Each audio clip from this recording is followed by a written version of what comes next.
Channel के like कीजिए, subscribe कीजिए, शेयर कीजिए। भोलेनाथ के चरण में प्रणाम करती हूँ, मैया भवानी के चरण में प्रणाम करती हूँ, गणपति के चरण में प्रणाम करती हूँ, हम अपनी माता पिता के चरण में प्रणाम करती हूँ। मेरा प्रणाम स्वीकार हो प्रभु, मेरा प्रणाम स्वीकार हो। सभी देव देवी के चरण में प्रणाम करती हूँ, मेरा प्रणाम स्वीकार हो प्रभु, मेरा प्रणाम स्वीकार हो। भाई गुरु बहन, एक बहुत ही दुख भरी कहानी थी। एक किसी नगर में एक बुढ़िया रहा करती थी। जो बुढ़िया रहा करती थी, बुढ़िया के 7 बेटी थी। उसका पति दुनिया से चल बसा था। जो दुनिया से चल बसा था, बुढ़िया बहुत अकेले पड़ गई थी। बुढ़िया बड़े बड़े घर में बेचारी क्या करती, झाड़ू पोछा करके अपना 7 बेटी के पालन पोषण कर रही थी। जो पालन पोषण कर रही थी, बेटी 4 7 धीरे धीरे करके उसका जवान होने लगा। तब उसका 4 बेटी देखिए बिना शादी कैले कैसे एक माँ बन जाती है। जब धीरे धीरे जवान हो गया, बड़ी वाली बेटी गर्भवती रह गई। तो फिर जो गर्भवती रह गई, फिर बेटी के माँ पेट में दर्द उठा। बुढ़िया डॉक्टर के यहाँ ले जाती है। बड़ी वाली बेटी के डॉक्टर बोलते हैं कि ये तो गर्भवती है। तब बुढ़िया रोने लगती है कि हे भोलेनाथ, हे शिव शंभू, ये बिना शादी होले ये कैसे गर्भवती हो गए। अपना बेटी के मारने पीटने खूब रहती है, लगने लगती है बेटी बुढ़िया। तब बोलती है उसका बड़ी वाली बेटी, नहीं माँ, हम किसी को साथ गलत नहीं करी हूँ। हम 7 बहन तो कमरे से निकलती हूँ भी नहीं, घर में खाली पढ़ाई कर कर आती हूँ और 7 बहन हमने घर में रहती हूँ। हम किसी को साथ नहीं बात करती हूँ, नहीं हम आँख मारती हूँ, नहीं किसी के साथ हम घूमती हूँ, नहीं चलती हूँ। तो वो बुढ़िया पूछती है, तो ये बच्चा किसका है? तो बोलते हैं नहीं माँ, मेरा मालूम नहीं है किसका है क्या है, जो मेरा खुद नहीं पता। इतने में करके बड़ी वाली बेटी के उसका बच्चा हो जाते हैं। जो बच्चा हो जाते हैं, बुढ़िया बेचारी, उसका लड़का होता है, बुढ़िया बेचारी पालन पोषण करने लगती है। दूसरे में जो मंझिल वाली जो बेटी रहती है, उसका भी साथ वैसे ही होता है। जाके पूछते हैं कि अब क्या हुआ, इसका साथ कैसे, वो भी वैसी बताती है। वैसी करते करते 3 बेटी के बाल बच्चे, तीनों बेटी के बच्चा हो जाता है। बुढ़िया शौक लग जाता है। शौक लगने के बाद जो 4थी बेटी रहती है, 4थी वाली बेटी के वो गर्भवती रह जाती है। जो गर्भवती रह जाती है, बुढ़िया रोते रोते खूब रोने लगती है। रोते रोते वह एक नगर में राजा था। राजा बड़ी नेक इंसान था, किसी को दुख नहीं देखता था। सब राजा बहुत इंसाफ करता था और बहुत सबके दुख किसी को नहीं देखा चाहता था। और दौड़ी दौड़ी बुढ़िया एक राजा के दरबार में गए। दरबार लगल था। राजा जाके बुढ़िया बोलती है, राजा साहेब, हमरा एक इंसाफ चाहिए। राजा बोलते हैं कि जो कुछ कहना चाहते हैं यहाँ पड़ी सबके सामने बोलो। तब बुढ़िया जाके चरण में गिर के राजा के बोलते हैं कि हे राजा साहब, हे हुकुम, आपको हम सबको सामने हम नहीं बोल सकते हैं, बहुत शर्मिंदा वाला बात है, आपको इंसाफ करना ही होगा। राजा साहब बोलते हैं कि सब कोई अपना अपना मन में विचार करने लगते हैं। राजा साहब कि सबको यह मेरा कोई भी दुख तकलीफ ये सबको सामने सुनाया है, ये बुढ़िया के क्या पड़ गया है कि बोलते हैं कि सबको सामने हम नहीं कहेंगे। फिर बोलते हैं राजा साहब कि हे बुढ़िया, आपको अम्मा क्या कहना चाहते हैं, आप मेरे सामने कुछ कह दो। अम्मा क्या कहना चाहते हैं सबको सामने। फिर बुढ़िया हाथ जोड़ने लगती है, बोलती है कि हे राजा साहब, हे मालिक, आप तो सब चीज हैं, आप तो यहाँ दुनिया के रखवाले हैं। एक काम करिए, आपको सामने हम नहीं कहेंगे। आपको मेरा जब कहेंगे, जब मेरा शर्म के मारे मेरा शीश झुक रहा है, हम सबको सामने नहीं कह सकते हैं। इतना कहकर तब राजा साहब सको जाते हैं कि लगता है कि इसका कोई जरूरी बात है। फिर वहां से उठ जाते हैं। तब वो अपना मंत्री के बोलते हैं कि जाओ वो अम्मा के बुला के ले आओ मेरे कमरे में, वो क्या बात फरमाना चाहते हैं उसी को बात सुनना चाहती हूँ। जाके मंत्री बुला के लाते हैं कि आपको राजा साहब अपना कमरे में बुला रहे हैं। बुढ़िया जाके गोड़ हाथ पड़ने लगते हैं राजा साहब की, हे राजा साहब आपसे हमरा एक इंसाफ चाहिए। तब राजा साहब बोलते हैं कि क्या है। तब पता नहीं मेरी बेटी के साथ, मेरी बेटी के 7 गो बेटी है, जो अभी छोटा छोटा है। बड़ी वाली बेटी धीरे धीरे सियान हो गई थी, उसका मेरी वैसी करते करते 4 बेटी है, 4 बेटी गर्भवती है। 1-2 के तो बच्चा हो गया है, 2 बेटी गर्भवती है। अब कैसे हो गया है ये नहीं जानते हैं। मेरी बेटी किसी से बात नहीं करते हैं, कहूँ जाती है नहीं, इतना तक कि भगवान भोलेनाथ के वो मंदिर तक भी नहीं जाती है। घर ही में मंदिर हम एक बना दी हूँ, वही घर में पूजा करती है, बाकी बेटी मेरे कन्हू नहीं जाते हैं। हे राजा साहब आपसे हम इंसाफ चाहिए, आप इंसाफ नहीं करिएगा तब हम अपना पटक पटक के सर तुम बेटी के हम जान ले लेंगे, अब हम अपना भी प्राण हत देंगे। तब राजा साहब बोलते हैं कि अम्मा इतना जो हो गया, पहली जैसी बेटी के आपको हुआ था, दूसरी के हुआ था, तब आप काहे न तू मेरे बताए, अब 4 बेटी के साथ आपको गलत कर दिया, हलाल कर दिया आपको बेटी के, तब आप यहाँ रोने आए हैं। आप यही होते हैं गरीब आदमी के कि कोई भी जो कुछ कहते हैं सहन शक्ति सहले जाते हैं, सहते जाते हैं, और जो सहा पार नहीं लगते हैं तब बाद में आके रोते हैं आप ही को तरह। अब देखिए तब बुढ़िया फिर बोलती है कि हे राजा साहब आप कैसे इंसाफ करिएगा हम नहीं जानते, बाकी अब हमरा इंसाफ चाहिए कि कौन ऐसे करता है। बोले राजा साहब समझाए कि ठीक है अम्मा आप रोवो मत, चुप होवो और अपना घर जाओ, आपको बेटी के जरूर हम इंसाफ करेंगे, अब इंसाफ मिल जाएगा। इतना करके कमरे से राजा साहब निकल जाते हैं। बुढ़िया बेचारी रोते कलपते घर चली जाती है, घर में मन उदास करते हैं। तब राजा साहब मन उदास कर कर फिर बैठ जाते हैं, सबको अपना अपना अथी फरमाते, हुकुम फरमा के सबको घर चला देते हैं।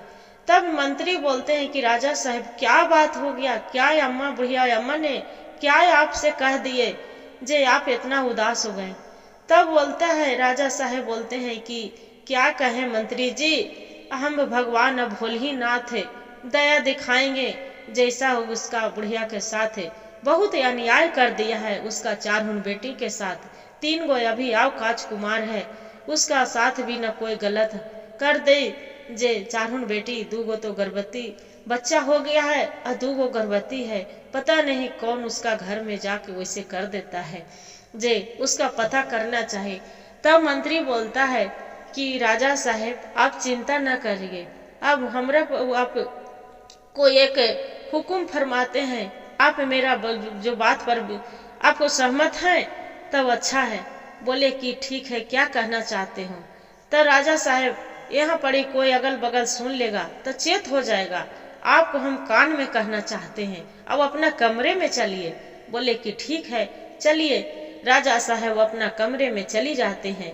देखिए प्रभु के लीला, भोलेनाथ के गुरु बहन जो राजा साहब के मंत्री कान में बोलते हैं कि हे राजा साहब आपको जो कोई भी होगा गुनहगार वो पकड़ा जाएगा। तो राजा साहब पूछते हैं कि कैसे। तो ये काम करते हैं, जो बुढ़िया अम्मा थे उसका एक छत पर बकरी ले जाके बहान देंगे, और जखनी कोई जाएगा छत पर माहे नीचे से तो दरवाजा बंद रहता है, जो छत पर चढ़ेगा तो बकरी अपने देख के भय लगेगा, चाहे कोई भी रहेगा तो जरूर शोर करेगा, तो अपने पकड़ा जाएगा। बोले ये तो बहुत अच्छा सहमत है, बहुत अच्छा ज्ञान है। क्या हुआ कि शाम हुआ, राजा साहब के तो ध्यान लगल है कि कैसे पकड़ाएगा गुनहगार, जो ध्यान लगल है। मंत्री के बोलते हैं कि तब मंत्री बकरी लेके आ गए, ताकि हाँ राजा साहब बकरी लेके आ गए। 9 बज गया, 10 बजने वाला था, 10 बज गया। तब मंत्री बकरी लेके बुढ़िया के द्वार पर पहुंच जाते हैं। जब पहुंच जाते हैं तब बुढ़िया पूछते हैं कि मेरे द्वार पर तुम क्यों कहा आया है, मेरा घर क्या करने आया है, तुम मेरा घर से चली जाओ, जे पता नहीं मेरे बेटे के साथ ऐसी कोई गलत करके धर दिया है, तुम यहाँ क्या करने आए। तब मंत्री बोलता है कि अम्मा आप घबराइए मत, मेरे राजा साहब ने भेजे हैं ये बकरी लेके और ये बकरी आपको छत पर बांध देंगे, इसका कुछ खाने के लिए दे दीजिए। ये बकरी नहीं भेंभाएगा, नहीं कुछ करेगा। जखनी कोई आएगा, जखनी बकरी अपने भेंभाए लगेगा, देख के छत पर महे चढ़ेगा, तब पकड़ा जाएगा, कोई जो गुनहगार रहेगा तब। बोले कि ठीक है। इतना कहकर अब अम्मा आप निश्चित से सो जाइए, आप बेटी के भी साथ उनके सुला दीजिए और चौपटी से अपना दरवाजा अब बंद कर लीजिए। बोले कि ठीक है। इतना में मंत्री जो रहता है राजा के दरबार में पहुंच जाता है। पहुंच के फिर राजा साहेब पूछते हैं कि मंत्री जी आप अम्मा के घर हो आए बकरी बांधकर?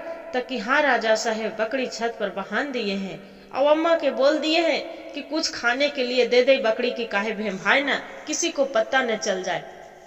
बोले कि ठीक है। इतना कहकर और जैसे सब राजा साहेब भी आराम से सो जाते हैं। बाकी क्या राजा साहेब के तो नींद नहीं आता है, राजा साहेब के तो ध्यान लगल है, अपना घोड़ा लेके और वहीं आस पास में घूमते रहते हैं। जो घूमते रहते हैं, जैसे ही 12 बजते हैं रात, तब उसका जो बुढ़िया थी, बुढ़िया के कोई रिश्तेदार रहता है, रिश्तेदार वाला, और वही जाके फिर देखते हैं कि छत पर चढ़ के और वही जो छत पर चढ़ के और जैसे नीचे उतरने लगता है, जैसी बकरी पूरा कूदने लगता है, भाई भाई पूरा भेंभाने लगता है। जो बकरी भेंभा रहे हैं, सब कोई घर में जाग गए कि लग रहा है कि कोई मेरे घर में घुस रहा है, कोई घर में घुस रहा है। तब बुढ़िया उठते हैं, उसका सातों बेटी उठ जाता है। तब फिर राजा साहेब जो उड़ जाते हैं, हल्ला करने लगती है बुढ़िया कि तू मेरे घर में क्यों घुसे? तब राजा बोलते हैं कि अम्मा अम्मा क्या हो गया? तब कि देखिए राजा साहब यही दरिंदा है कि मेरे घर में घुस के मेरी बेटी के साथ गलत करते हैं। काले कपड़े मुंह में बांधा रहता है, पता नहीं चलता है। जब काला कपड़ा हटाते हैं तो बुढ़िया भी चकित हो जाता है, बोलता है कि ये तो बुढ़िया के कोई नहीं रहता है। बुढ़िया के वही जो पड़ोस वाला चाहे भाई रहता है, अड़ोस पड़ोस वाला वही भाई रहता है। जो भाई रहता है पड़ोस वाला, अपने ही बुढ़िया के चचेरा मचेरा जो होते हैं गुरु बहन, वही चचेरा मचेरा वो भाई रहता है। जो बुढ़िया के भाई रहता है तब बुढ़िया चकित हो जाता है। तब राजा साहेब बिहानी होता है, उसका राजा तो रात भर करेगार में डाल देते हैं। बिहानी होके दरबार लगता है, बुढ़िया देख के और बोलते हैं कि तुम ही मेरे साथ में इतना गलत किया। तब वो समय तो कुछ नहीं बोलता है, राजा साहेब लाके अपना करेगार में डाल के बिहानी होके राजा के दरबार लगते हैं। बुढ़िया भगवान से भोलेनाथ से मनाते हैं, प्रार्थना करते हैं, जल ढारते हैं कि हे भोलेनाथ आपको कृपा था कि आप जो दरिंदा था वो पकड़ा गया। दरबार लगता है, वो बुलाया जाता है, वो दरिंदा के बुला के पूछते हैं राजा साहेब की ये तो बताओ, तुम इस बुढ़िया पे बैठ जाती, सातों बेटी उसका बगल बगल बैठ जाते हैं। तब पूछते हैं उदरिंदे के कि ये तो बताओ, तुम इसका घर में इसका बेटी के साथ क्या तू काहे तुम ऐसे किया? तुम्हारे रिश्ते में तो भांजी लगेगी, बाकी अपना भांजी के साथ एक भांजी मामा के इतना ग्रान गंदा वाला काम तो किया, तुम क्यों किया है? ये तो बताओ काहे तुम किया? तब वो बताया कि मेरी पिताजी थे और इसका पिताजी थे, दोनों अपना भाई थे। बाकी मेरे पिताजी, इसका पिताजी बड़े थे और मेरा पिताजी छोटे थे। बाकी जो मेरे पिताजी इसका पिताजी से थे तो मेरे जो भी धन संपत्ति इसका पिताजी को दे दिए, अब मेरे लिए तो कुछ नहीं बचा, सब वो बेईमानी से लिखवा लिए थे। वही से मन में जहिया से विचार करके हम सोच लिए थे कि जहिया भी अति होगा ये बदला हम जरूर चुकाएंगे। तो इसीलिए इसका तो बेटा नहीं हुआ कि बेटा से हम बदला चुकाते, तो इसी के लड़की हुआ है, इसी के लड़की के साथ। तो ये तू गंदा काम कैसे किया कि किसी को नींद नहीं खुलता था। तब बताया कि एक महात्मा अथी रहता था, एक जड़ी जादूगर था। तब उसी से एक हकीम से हम लिए थे जड़ी बूटी, और जड़ी बूटी देख के वो जो जड़ी सुंघाने से वो सब बेहोश हो जाती थी, और उसका साथ हम अथी करके गलत काम करके वहां से निकल जाते थे और कोई पता नहीं चलता था। वैसे रोज हम करते थे चारों के साथ। बाकी 5वां में नंबर लगने वाला था। बाकी फिर ये चेत हो गई जे वही बदला चुका है। इतना करके फिर बोले कि तू इतना ये तो बताओ कितना ग्रान वाला काम किया, गंदा काम किया कि अपने भांजी के साथ ऐसे किया। तो मेरी माँ के तो नहीं जन्मल था, मेरी पिता के तो नहीं जन्मल था जे, इसलिए मन में विचार करके कि इसका हम जीवन बर्बाद कर देंगे। इतना कहकर बुढ़िया बेचारी मन में तो विचार करके बाकी राजा साहब के ऑर्डर दे देते हैं कि राजा साहब आपको एकरा साथ जो इच्छा है जो आप करिए, इसके लिए हम बिंदास हैं, हम कुछ नहीं बोल सकते हैं। जे मेरे बहुत नजर में सबको सामने झुका के धर दिया। राजा साहब मंत्री के बोलते हैं कि जाओ इसका सर 2 टुकड़ा कर दो। तलवार निकाल के मंत्री उसका ओतिये 2 टुकड़ा कर देते हैं। हर हर महादेव, घर घर महादेव, गुरु भाई गुरु बहन। तो यही कहते हैं कि आदमी आजकल किसी पर भरोसा नहीं करने चाहिए। एक धन के लोभ में आज कुछ भी नहीं छोड़े कि बेचारी के कितना बेइज्जत किया। भोले बाबा के कृपा कि उसका गुनहगार पकड़ा गया। हर हर महादेव, घर घर महादेव, गुरु भाई गुरु बहन। जो भजन कहानी अच्छा लगे तब वीडियो को लाइक और सब्सक्राइब और शेयर जरूर करिएगा। और हरे हरे महादेव कमेंट में लिखना ना भूलिएगा दीदी। अब कहानी के पूरा सुनिएगा गुरु बहन, अधूरी मत सुनिएगा। अधूरी सुनने से आपको भोले बाबा के अपमान होता है। पूरा सुनिएगा तबे ज्ञान मिलेगा। हर हर महादेव, घर घर महादेव।